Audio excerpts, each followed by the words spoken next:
Top quality और consistent performance के लिए सिर्फ सिल्वर पंप नाम याद रखना। સુરેન્દ્રનગરને મહાનગરપાલિકાનો દરજ્જો તો મળી ગયો છે, પરંતુ જનતાની સમસ્યા ઠેરની ઠેર છે। રતનપર બાયપાસથી સુરેન્દ્રનગર શહેરને જોડતા મુખ્ય રસ્તાના નવીનીકરણના માટે રસ્તાનું ખોદકામ શરૂ કરાયું અને પછી અચાનક જ રસ્તાની કામગીરી બંધ થઈ ગઈ, જેના કારણે રસ્તા પર માટીના ઢગલા અને ખોદાયેલા ખાડા છે। રસ્તાનું કામ બંધ થતાં 10થી વધુ સોસાયટીના રહીશને હાલાકીનો સામનો કરવો પડી રહ્યો છે। 1 મહિના કરતાં વધુ સમય થઈ ગયો અને રસ્તો આવી જ હાલત હોવાથી વાહન ચાલકો અને રહીશો પારાવાર તકલીફ ભોગવી રહ્યા છે। ચોમાસાના કારણે વરસાદી પાણી ભરાતા વાહન ચાલકોની હાલત વધુ કફોડી બને છે। 20 કે 25 દિવસથી આ રસ્તાનું કામ બંધ છે। જો રસ્તાનું કામ અત્યારે બંધ છે તો એવું કહેવામાં આવી રહ્યું છે કે ચોમાસાના કારણે નથી, તો ચાલુ કર્યું ત્યારે તો ચોમાસું હતું જ તે, તો એ વખતે શું કામ ચાલુ કરવું જોઈએ?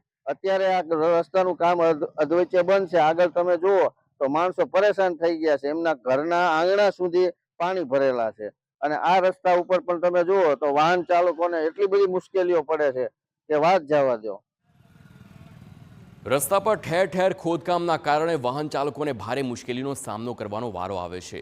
આ રસ્તા પર અવધેશ્વર, સાઈ દર્શન, કંકુ પાર્ક સહિતની 10થી વધુ સોસાયટીઓ આવેલી છે, ઉપરાંત 2થી વધુ શાળા પણ આવેલી છે, જેના કારણે રસ્તા પરથી દરરોજ 10,000થી વધુ લોકોની અવરજવર રહેતી હોય છે।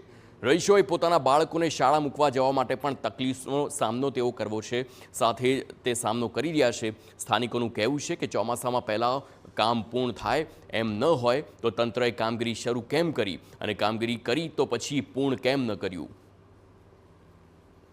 અમારે કેવી રીતના રહેવું? અમારે પાણી ભરાય છે, અમારા નાના નાના છોકરાને નિસર મોકલવા હોય, મારો છોકરો પડી ગયો એક્ટિવામાંથી ને મારે 2-3 હજારનો ખર્ચો થયો, એ ક્યાંથી લાવવું? અમારે ખાવું કે દવા કરાવી? તમને તો કઈ ઉઠતું જ નથી કઈ કામ કરવાનું। કેટલા ટાઈમ થઈ ગયા? આટલો બધો ટાઈમ હોય?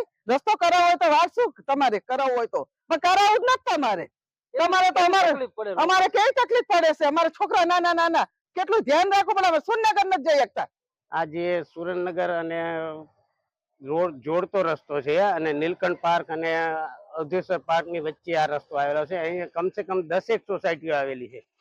હવે 10 સોસાયટીઓ વાળાને એવી બધી હાલાકી પડે છે કે જેની કોઈ હદ નથી એમ। તો વહેલી તકે આ રસ્તો જ્યાં સુધી નવો ન બનાવે ત્યાં સુધી વ્યવસ્થિત રિપેર કરી અને એનું સોલ્યુશન કરવા માટે વિનંતી છે।